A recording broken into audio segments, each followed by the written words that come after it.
అభయం ప్రజల కోసం AP news కి స్వాగతం. కాకినాడ జిల్లా ఎస్పీ పిండు మాధవ్ ఐపీఎస్ వారి ఉత్తర్వుల ప్రకారం కాకినాడ ఎస్డిపిఓ శ్రీ దేవరాజు మనీష్ పాటిల్ ఏఎస్పీ వారి పర్యవేక్షణలో కాకినాడలో యాక్సిడెంట్లు తగ్గించాలనే ఉద్దేశంతో కాకినాడ ట్రాఫిక్ 1, 2వ పోలీస్ స్టేషన్ పరిధిలో తాగి వాహనం నడుపుతున్న వాహనదారులకు డ్రంక్ అండ్ డ్రైవ్ నిర్వహించి 16 కేసులను నమోదు చేయడం జరిగింది. తాగిన వాహనం నడిపిన వాహనదారులకు 3వ additional judicial first class magistrate Kakinada Srimati Sridevi కోర్టులో మొత్తం 16 మందిపై డ్రంక్ అండ్ డ్రైవ్ కేసులకు శిక్ష విధించడం జరిగిందని ట్రాఫిక్ సీఐ సురేష్ తెలిపారు. 1వ పోలీస్ స్టేషన్ పరిధిలో 10 కేసులు, 2వ ట్రాఫిక్ పోలీస్ స్టేషన్ పరిధిలో 6 కేసులు, మొత్తం 16 కేసులు నమోదయ్యాయని, వారిలో ఒకరికి 5 రోజుల చొప్పున జైలు శిక్ష, నలుగురికి 2 రోజుల చొప్పున జైలు శిక్ష విధించారని మరియు 11 మందికి ఒక్కొక్కరికి 10,000 చొప్పున మొత్తం 1,10,000 రూపాయలు జరిమానా విధించడం అయిందని ట్రాఫిక్ సీఐ సురేష్ తెలిపారు. మీకు సరైన నైపుణ్యత లేకపోవడం వల్ల ఎదుటి వ్యక్తిని ఎవరైనా గుర్తి thank you sir, thanks for your cooperation, please welcome. ఎదుటి వ్యక్తిని కూర్చోండి. ఎదుటి వ్యక్తిని ఎవరినైనా గుద్దినట్లయితే మీకు ఎలా ఉంటుందంటే, మీరు మైనర్స్,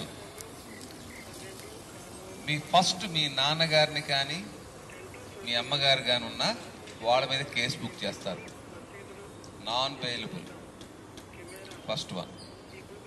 రెండవది, మిమ్మల్ని కూడా కేసులో బుక్ చేస్తారు, మీకు జాబులు రావు. ప్రతి దానికి కూడా పోలీసు వారు సర్టిఫికేట్ ఇవ్వాలి. ఇంతే కాకుండా ఒకవేళ ఎదుటి వ్యక్తి ఒక 30 సంవత్సరాలు ఉన్నాడు, మీరు గుద్దడం వల్ల ఆ చెయ్యో కాలో ఇరిగిపోయి అతను సంపాదించడానికి జీవనోపాధి చేయడానికి అవకాశం లేదు.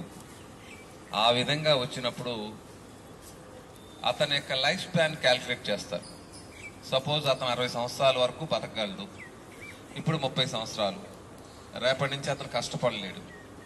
ఈ 30 సంవత్సరాలకు సంబంధించినటువంటి లైఫ్ స్పాన్ లో అతను ఎంత పోషించడానికి అవసరమవుతుందో అంతా కూడా మీ దగ్గర నుంచి, మీ నాన్నగారి దగ్గర నుంచి, మీ ఆస్తుల్లోంచి వేలల్లోనూ లక్షల్లోనూ కోట్ల రూపాయల్లో వాళ్ళకి కట్టాల్సి వస్తుంది. ఈ సంగతి తెలుసా తెలీదా? కనుక గమనించండి. లేటెస్ట్ గా ఒక సాఫ్ట్వేర్ ఎంప్లాయీని ఒక ఆర్టీసీ బస్సు గుద్దిన వల్ల చనిపోయింది. ఆమె ఫారిన్ కంట్రీలో జాబ్ చేసేది. 8 కోట్ల చేంజ్ కాంపెన్సేషన్ అడిగింది ఆర్టీసీ డిపార్ట్మెంట్. అన్ని ఫైట్లు అయిన తర్వాత 5,30,00,000 ఫైనల్ డిసిషన్ కోర్టుకి ఇచ్చారు. ఆమె ఇప్పుడు కోర్టుకి గవర్నమెంట్ వారు పెట్టాల్సి వచ్చింది. అదే మనం అనుకోండి, ఎక్కడి నుంచి తెస్తాం? ఈ టైప్ ఆఫ్ కాన్సిక్వెన్సెస్ ఉంటాయి. కనుక అసలు మరి ఏం చేయాలి? నేర్చుకోవాలి, తప్పులేదు, ప్రతిదీ నేర్చుకోవాలి. చెడు అలవాట్లు కాదు, మంచి అలవాట్లు. సపోజ్ డ్రైవింగ్ విషయం వచ్చారు, మీ నాన్నగారిని తీసుకుని గ్రౌండ్లోకి వెళ్ళండి. ఖాళీ ప్రదేశం ఉంటుంది, ఒక 5 ఎకరాలు 2 ఎకరాలు, ఎక్కడో ఖాళీ ప్రదేశం తీసుకోండి. మీరు ఎదురు కూర్చోండి, మీ నాన్నగారిని వెనకాల కూర్చోబెట్టుకుని ఆ క్లచ్ చేయడం ఎలాగా. ఎవరు ఎదురు వ్యక్తులు ఎవరు ఉంటారు కదా, గ్రౌండే కదా, పడితే నీ కాళ్ళు చేతులు ఎదుగుతాయి.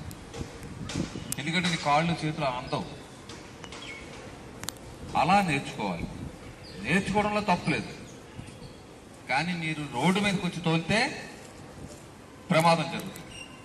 ఇన్ని ప్రాబ్లమ్స్ ఉంటాయి. 16 సంవత్సరాలు పూర్తయిన తర్వాత మీకు ఒక 50cc అంటే స్కూటీలు ఉంటాయి చూసారా, చిన్న చిన్న స్కూటీలు, అంటే టీవీఎస్ 15, 50cc. ఇప్పుడు సపోజ్ ఈ స్కూటీ ఉందనుకోండి, ఇది 100, 125, 200 ఇంత ఇష్టం ఉన్నాయి. ఇది తోలడానికి లేదు మీకు పవర్. ఎలక్ట్రిక్ చెప్తున్నా, ఎలక్ట్రికల్ కనుక. కానీ నార్మల్గా వచ్చే ప్రతి స్కూటీస్ ఉన్నాయి కదా, అది కూడా 100 నుంచి 125 ఉంది, 160 ఉంది, అలా డిఫరెంట్ ఉన్నాయి. మీకు తోలడానికి లేదు 16 సంవత్సరాలు ఉంటే. టీవీఎస్ 50లో ఉన్నాయి చూసావా, 50 అని రాస్తాడు, అందుకని టీవీఎస్ 50. 50cc తక్కువ ఉన్నటువంటి వెహికల్ తోలడం మాత్రమే పర్మిషన్ అనేది ఇవ్వడం జరుగుతుంది. 18 సంవత్సరాలు పూర్తయిన తర్వాత లైసెన్స్ ఇవ్వడం జరుగుతుంది. లైసెన్స్ అంటే వెంటనే ఇచ్చారు మీకు, ఒక లైసెన్స్ అప్లై చేయాలని అంటే మీకు సంబంధించినటువంటి ఫుల్ డాక్యుమెంట్స్, మీ ఏజ్ ప్రూఫ్ ఇవన్నీ తీసుకున్న తర్వాత LLR అని ఇస్తారు, లెర్నింగ్ లైసెన్స్. అంటే నేర్చుకోవడానికి మాత్రమే. ఆ సర్టిఫికేట్ ఉందని ఇందాక నేను గ్రౌండ్